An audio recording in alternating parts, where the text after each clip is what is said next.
मुर्दा के ब्याह। एक गांव में श्यामा नाम की लड़की थी। श्यामा के जन्म लेते ही उसके पिता की मृत्यु हो गई। उसकी माँ ने ही उसे पिता का भी प्यार दिया। जब वह बड़ी हुई तो उसकी माँ को उसकी शादी की चिंता हुई। उसकी माँ ने एक ज्योतिषी को घर बुलाया।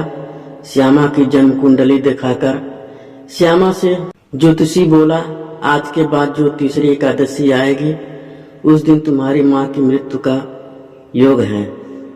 उसके 2 महीने के बाद तुम्हें एक मुर्दा आदमी मिलेगा जिससे तुम्हारी शादी होगी। समय गुजरता गया। तीसरा एकादशी के दिन श्यामा की माँ मर गई। श्यामा की माँ की मृत्यु के 2 माह के बाद जब श्यामा कहीं जा रही थी, उसे एक मुर्दा आदमी सड़क पर पड़ा हुआ मिला। श्यामा को ज्योतिषी की कही बात याद आ गई।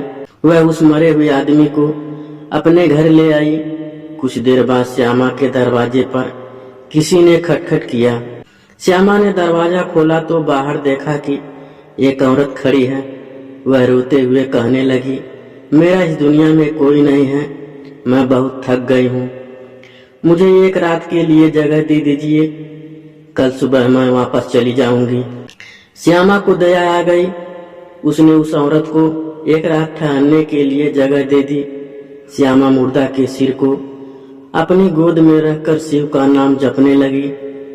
शिव शिव की ध्वनि शिव और पार्वती के कानों में पहुंची। इस ध्वनि को सुनकर पार्वती ने शिव से कहा, स्वामी आप तो भक्त वत्सल हैं, श्यामा के जीवन का कष्ट क्यों नहीं हर लेते हो। देवी चलो श्यामा के घर चलते हैं। शिव ने कहा। शिव और पार्वती ने जोगी और जोगनी का वेश धारण किया।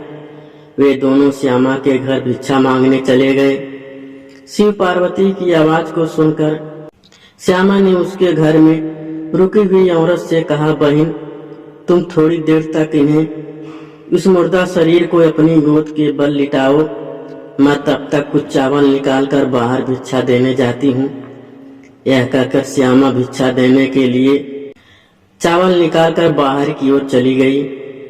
उस दूसरी औरत ने उस मुर्दा शरीर को अपनी गोदी के बल लिटा लिया।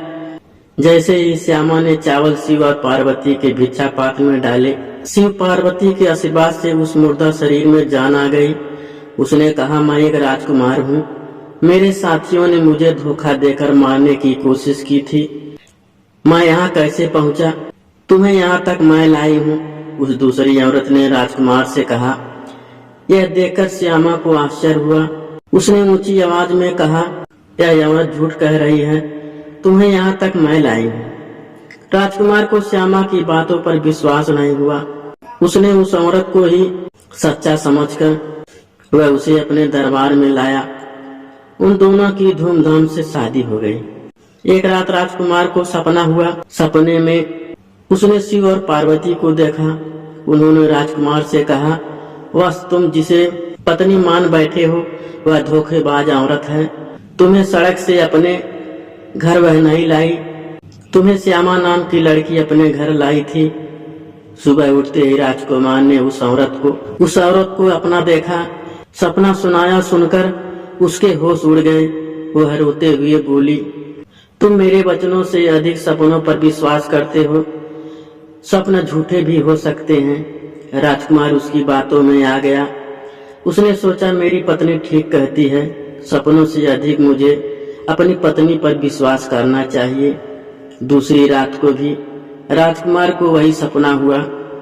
उसने सपने में शिव और पार्वती से कहा, मेरी पत्नी कहती है कि सपने तो झूठे भी हो सकते हैं, कल हम जोगी और जोगनी के भेष में रात दरबार में आएंगे, तब तो तुम्हें हमारी बात पर विश्वास हो जाएगा। शिव पार्वती ने राजकुमार से कहा।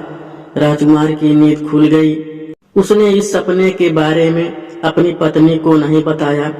सुबह शिव और पार्वती उसके दरबार में योगी और जोगिनी के रूप में आ गए। जैसे ही राजकुमार की पत्नी ने उन्हें देखा तो वह अंदर छिप गई।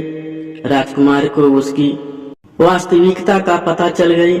दूसरे दिन राजकुमार श्यामा को ढूंढकर अपने दरबार में लाया। राजकुमार और श्यामा का धूमधाम से विवाह हो गया। राजकुमार की पत्नी बनी उस औरत को राजकुमार ने कठोर दंड दिया।